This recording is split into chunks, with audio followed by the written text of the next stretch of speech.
নমস্কার। আমার কাছের মানুষজন, আপন মানুষজন, সত্যি কথা বলতে কি আমি কখনো কল্পনা করতে পারিনি যে আমার এই আপনজনের নিখোঁজ সংবাদ অনলাইনে প্রচার করতে হবে। আমি জানি অফলাইনে মানুষ যা না পারে অনলাইনে তাই করতে পারে।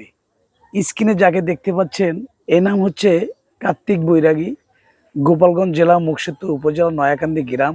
আমাদের বাড়িতেই আমাদের রক্ত, আমারই কাকাতো ভাই। আজকে আমার হৃদয়ে রক্তক্ষরণ হচ্ছে। আমি খুবই মর্মাহত। এই কার্তিক বৈরাগী 30/6/2026 মঙ্গলবার পার্শ্ববর্তী এলাকার জলিপের উদ্দেশ্যে বের হয়।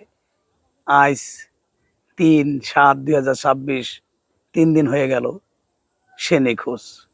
খুবই দুশ্চিন্তায় আছে তার পরিবারের লোক, তার বাড়ির লোক, এলাকাবাসী। অনেকেই ভাবতে পারেন তার মোবাইল ট্র্যাক করে তাকে খোঁজা সম্ভব, কিন্তু তার কোনো টাচ মোবাইল নেই। যদিও মাঝে মধ্যে মোবাইল ব্যবহার করতো, বাটন মোবাইল, সেটা ছিল তার বাবার। কিন্তু যেদিন চলে যায় সেদিন তার কাছে কোনো মোবাইল ছিল না।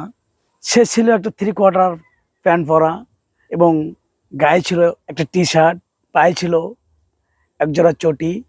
বন্ধুরা, সে দেখতে 5 ফুট 6 থেকে 7 ইঞ্চি, হ্যাংলা পাতলা, চেহারাটা কালো।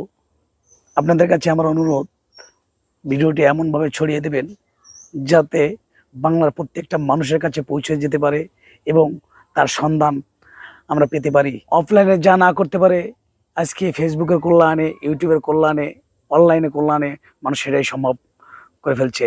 সবাই ভালো থাকবেন, সুস্থ থাকবেন এবং যার যা সৃষ্টিকর্তার কাছে প্রার্থনা রাখবেন কার্তিককে যেন আমরা খুঁজে পাই। ধন্যবাদ।